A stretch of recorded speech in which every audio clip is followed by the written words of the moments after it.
Hey guys, what's going on? We don't need another hero. Ba-da-dum. We don't need another way home. Ba-da-dum. All we want is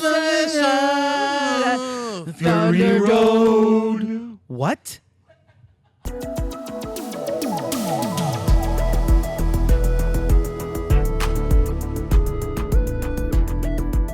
Hey everybody, welcome to AMC Rewind, where we go back in time and bring you some of the greatest movies that you might not have seen. Today we are going to cover the Road Warrior trilogy, and with me I've got some special great guests. Right over here we've got Roth Cornett. Hey Roth, what's up? What's up? I love that you called it the Road Warrior trilogy rather than Mad Max. That tells me where your heart's at. That's right. 100% in Road Warrior. Yeah, and we also have Chris Gore over here. What's up, Chris? How's it going? Yeah. And for the show, I specifically went with how my hair looked in the 80s. So it just looked all floppy like this.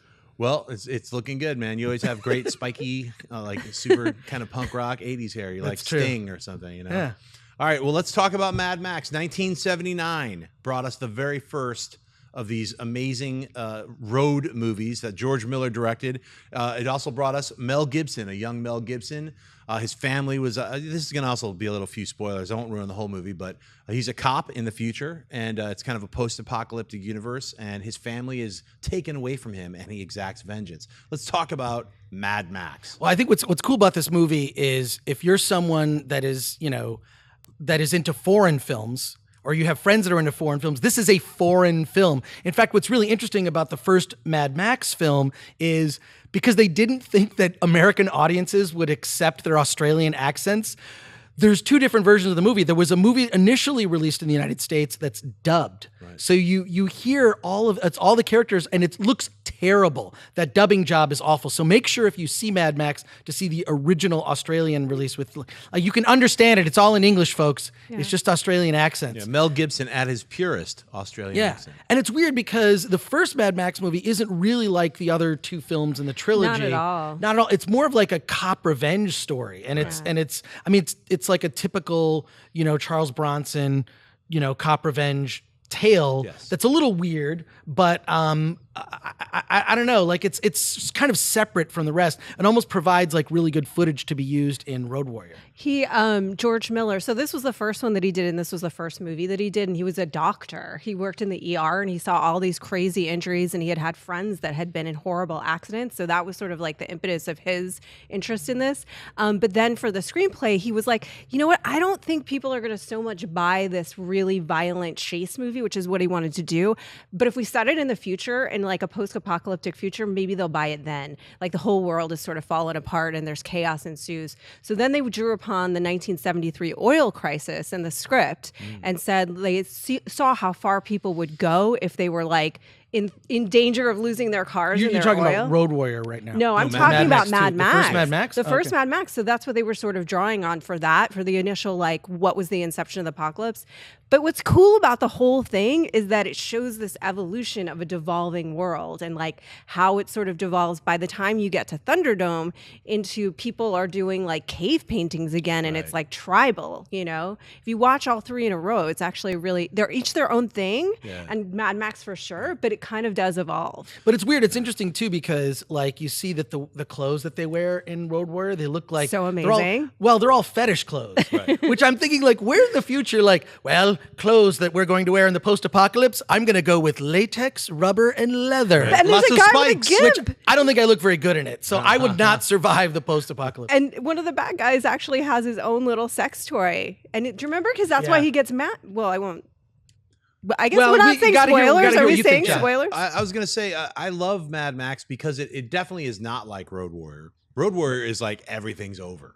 And it's just scavengers, which I like better. But Mad Max, there was actually still a society that was there. There were police. They had the interceptors, and they had this whole thing where it was like they were still trying to keep some kind of law before chaos erupted. And it was kind of fun to see chaos erupt in this film. And then henceforth, it made perfect sense that the sequels is a shattered man wandering the desert. So like the guy with the limp and his cool dog. It's like that to me is like such a perfect intro to what is, I think, one of the most perfect action films ever made, The Road Warrior. Let's segue into The Road Warrior. So The Road Warrior came out in 1981. I remember I was lucky enough to be a little kid at the the Cineplex that was at right where I lived, and basically snuck in to see The Road Warrior, and it hadn't been released yet. It was like about 6 or 7 months before it was going to come out, and there was just that poster of two arms, like with weird metallic, stuff, and a giant truck coming at you. It was like that really, blown out, cool painted poster, and saw the movie, and my mind was exploded. It was so much fun, so visceral, so much excitement and action, seeing cars driving in ways I've never seen them, exploding, flipping. Just the chase scenes in every single part of that movie are fantastically directed. I mean, George Miller just killed it in such a way. What are your thoughts, Roth? I love Road Warrior. I mean, it's hard to say which one is my favorite because I actually love them all for very different reasons. But I think that Road Warrior is understandably the most popular one because it is basically a Western set in the apocalyptic future, right? Totally. So like, how do you get any better? He's like the lone gunman who's coming in and he gets redemption. Max is always trying to get some redemption, and he gets some redemption by helping out these people begrudgingly. Right. And he's like sort of like an anti-hero. Total anti. He didn't total want to help anti-hero. Them. He was just getting his own oil. He just wanted to get his oil. He was so hurt. He's so wounded from the first tragedy. Back. Yeah. But George Miller I saw a Q&A with George Miller the other night, and I thought one of the things that he said was really interesting because if you look at the cinematography, this is so beautifully shot, this movie. Is that his perfect action cut, he said, was when they had it in black and white, when they had the black and white print that they were using to do the sound effects on, because he said it was just pulled back, totally stark. It kind of black and white in that setting removes you from the world a little bit. Right. But he was like, it'll never sell. So they just didn't do it that way. But we can watch it black and white by just adjusting the settings on our televisions. I've never thought of that. That would actually be pretty cool. I'd never thought of either, and now I want to watch it. I like to watch Walking Dead that way because it reminds me of the comic book. Yeah. The Robert Kirkman comic book. They released it that way. They re-released it that way. They did. I think it was like the first season. Yeah, the pilot episode. But Road Warrior is one of my all-time favorite movies. I saw it in the theater as a kid like you, John, and it still holds up to today. That action is so well done, and it's really all about the cutting. What I love, too, in this movie, the thing that really sells it is so many likable minor characters, including one of the bad guys that you referenced that's actually gay, and what's cool about it is they don't care that he's gay. He's just a gay... He is a gay man who happens to also be one of the villains. Lord Humongous, we don't know his story. Lord Humongous, just walk away. Leave the gas. Yeah. Walk away. I will let you live if you walk away. Just walk away. I mean, he's Lord sort of a Humongous precursor to Bane, actually. Oh, yeah. What's that? He's also a big liar. He was never going to let them live. He was never going to let them live. Never going to let them live. But there's so many good minor characters. The one character who's actually a crippled. He's the mechanic that fixes the truck and then goes on. He just happens to be crippled. Like, I love that, like, George Miller just tried to be very inclusive from a social standpoint, right? And just make no acknowledgement of it. It reminds me of George Romero casting Dwayne Jones in the original Night of the Living Dead, because the idea was Dwayne Jones was the better actor. He's a black actor who's the lead in the original Night of the Living Dead, 1968. And people asked him, are you going to rewrite the script because he's black? And he said, nope, not going to rewrite it. He just is, and there's no reference to it. So I love the sort of, the way that these social things are not called out. And let's not forget the feral kid. The feral kid's great. Yeah, he's a very, very best crafty kid with the character. boomerang. He was like Chaka from Land of the Lost. That's exactly, his hair is very Chaka a little Chaka-like. bit. Yeah, I love the aspects in the Road Warrior, especially that you couldn't trust anyone, and everyone was going to double cross each other. You mean the gyro captain? Yeah, they were gonna let Max die. I mean, so the one who actually comes through the most is Max. Yeah. He's the one who actually makes everyone who were gonna double cross him, but at the end they were like, nah, we got to ride this all the way through because look at him. He was gonna he was gonna leave us, and he turned around. Well, he turned around. He kind of had to turn around. I mean, they destroyed his poor Pursuit, Right. which actually makes an appearance in Fury Road.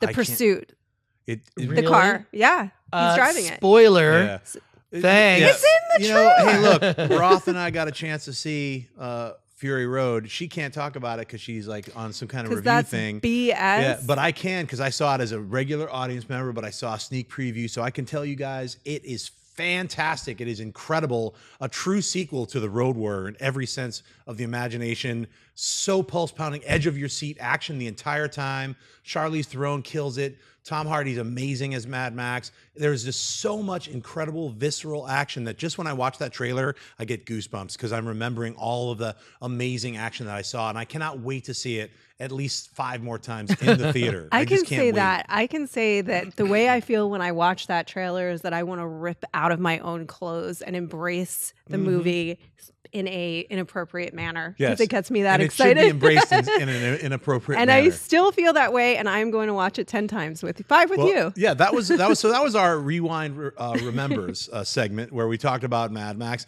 Now we're going to get into that was our recommends section. Now we're going to get into Rewind Remembers, where we go 20 years into the past and talk about movies that came out right now this weekend 20 years ago. 2 of them are French Kiss, and that was directed by Lawrence Kasdan, and it stars Meg Ryan and Kevin Kline. And the second one was, these are both coming out in 1995. Alfonso Cuarón directed this little scene film, A Little Princess. Now, I have not seen either of these films. Have you guys seen these movies? Yeah, I've seen both. Yeah, I saw Little Princess. What do you think? Not for me. No? Nope. Why not? Because it's for little kids, mostly little girls. So there we are. And then French Kiss, Lawrence Kasdan, right? He wrote Empire Strikes Back and Return of the Jedi. Yep. Co-wrote Empire Strikes Back. Wrote Return of the Jedi. Indiana Jones. Yep. Indiana Jones. And I have no interest in French Kiss. I didn't have any interest when it first came out, and I have very little interest now. Luckily, we have with us today a person who has seen French Kiss, and it's not me. Roth, tell us about I know French we're Kiss. shocked that it's the female that's seen French Kiss. You know what? French Kiss is basically, and I saw Little Princess too. I remember seeing the Shirley Temple version of the Little Princess when I was young. I love Alfonso Cuarón, so it's got kind of a magical quality. I think it's nice for little girls, but no, I think you're right. It's not for you, or me anymore, really. But French Kiss is basically when Meg Ryan was in the heyday of doing her I'm a wacky lady and I'm in a rom-com. So if you've seen When Harry Met Sally, you've seen all of those. I have literally seen all of those. But that's what it is. All right, well, let's go back 10 years, even beyond, 30 years ago. Let's talk about Rappin' and Rustler's Rhapsody. These 2 movies that came out in 1985. Rappin' had Mario Von Peebles. Thank you, Mario, for coming out to see The Death of Superman Lives. What happened? He was actually at our red carpet premiere for The Death of Superman. So he stars in Rappin', which is an ex-con, a rapper, stage a contest. Roth, you saw this movie. Tell us about Rappin'. Tell you about Rappin'. So my favorite thing was I wikied it right before coming here, and I've seen half of it. I've seen all of Rustler's Rhapsody. But it was described as the spiritual sequel to Break Into Electric Boogaloo, and I guess it was also called Breakdancing Electric Boogaloo. Oh my God. Which is kind of amazing. It's really bad. I mean, it is terrible, really. What, you mean a Golan Globus production being terrible? It is. So Marion Van Peebles plays a rapper in it that's just out of prison that has to save the neighborhood by rapping, as all of these 80s movies sort of did that, let's save the neighborhood with our skills. But he can't actually rap. So they dubbed it over with Master G from Sugar Hill Gang. Wow. Ice-T makes a random appearance, who's also in Break-In. So you're trying to say that we should see a Break Into Electric Boogaloo. You can see it on YouTube. The entire Really? movie is on YouTube for your pleasure. I wonder if I might watch 15 minutes of it. Yeah, I have no opinion on. I do remember when Rustler's Rhapsody came out, and I remember thinking that I don't want to see that. So Tom Berenger and Mary Lou well, Henner at the wrapping time, it really up it's as Western. They kept Hollywood has this habit of trying to resurrect the Western. So about every 5 years or so, there will be a Western that is made. And, this was the, 10 Million Ways to Die in the West of its time. Oof. Wow. Say no more. Let's move on. Let's go back from 30 years into our current Rewind Reveals, where we take a gem that you might not have seen. But since we're talking about Road Warrior, we wanted to make it a trilogy. So it's a gem that you probably saw with Master Blaster. Take them out. It's a Mad Max Beyond Thunderdome. So we've got Auntie Entity in here. We've got little children doing chalk drawings of Mad Max, which that's where it lost me for me. Captain Walker. Mrs.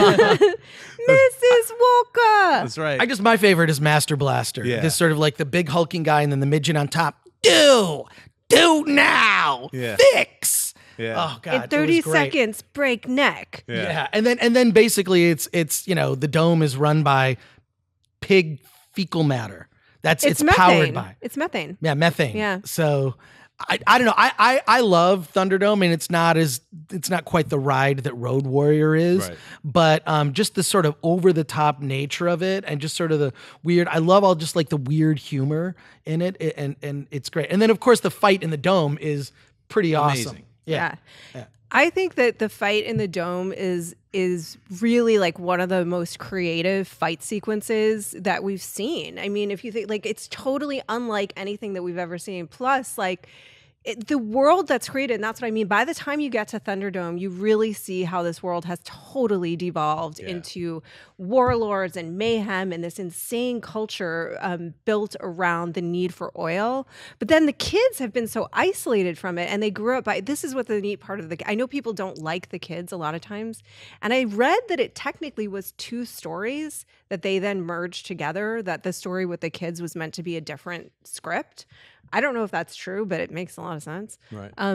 But that you see sort of like, it's like this weird game of telephone where they've been told the story down through their sort of generations, and it devolves into this total myth that doesn't make a lot of sense. And they're convinced that Max is this guy, Captain Walker, who crashed there and went to get help and has come back to get them. And it makes no sense. I mean, even just chronologically speaking, he wouldn't be that age anymore. I just wish, the thing that bothers me the most about that kid section is that the painting that they had looked too much like him, even down to the weird one armored piece. And not, it was like, if it just looked like a dude and they were like, that's him, Captain Walker, then I would be like, I could deal with it. But instead they made it look just like Mel Gibson's Road Warrior, just like his character with a leather jacket.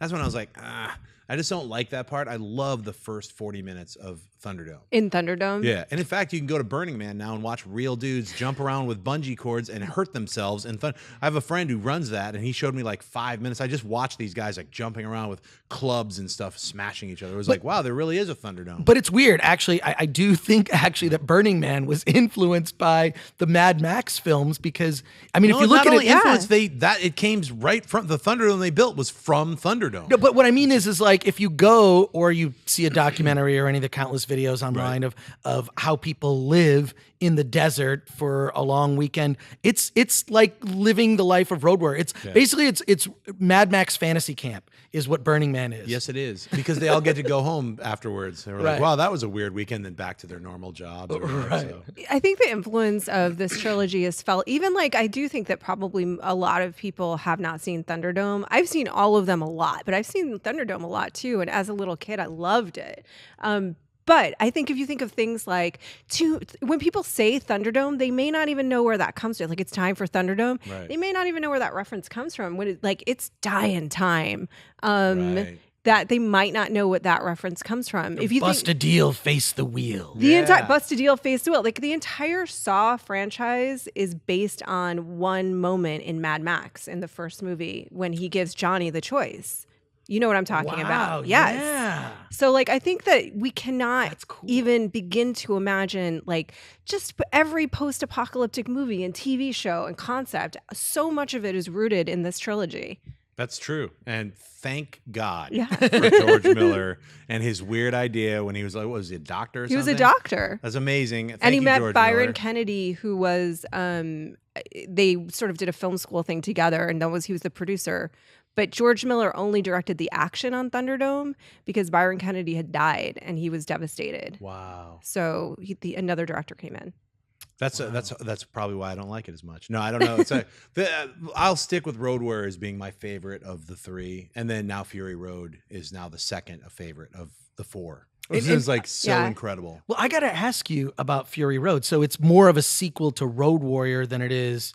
It feels like, I think I read something that George Miller said. It takes place, all the Mad Max stories, besides the very first one, take place in an indeterminate time of Mad Max. You know, it's not a sequel. It could have happened, like the next one that comes out could even happen before Fury Road. But it's like, and it's also, everyone has a different interpretation of Max. He comes into their life, he helps them in some way and then leaves. Yeah. So it's sort of like, it's a really cool mythic way of dealing with the epic hero, you know. And it kind of divorces itself from it. I'm just saying, like, because in continuity wise, the Pursuit Special was destroyed in Road Warrior, his car, but that's the car he's driving. So I think that's tipping the hat to the other franchise, but also saying like it's part of it, but not. And he's been trying to get Fury Road made for 10 years. decades, Oh actually, my God, right? like 14 years. Yeah. yeah. Brendan McCarthy, one of his designers, had like done all this artwork for it like many years ago. I saw a lot of the concept designs. I was like, oh my God, when's this going to happen? And that was like 2006.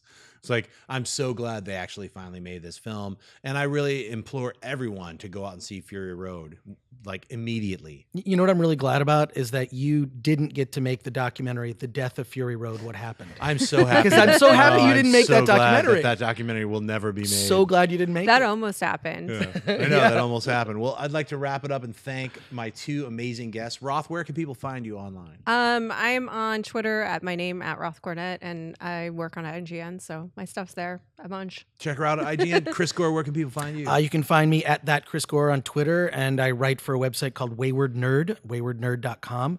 And also you can just go to chrisgore.com to see weird photos of all my adventures. Yes, Chris Gore's got many adventures. I'm Jon Schnepp, and you can find me at Twitter and Instagram at Jon Schnepp at TDOSLWH.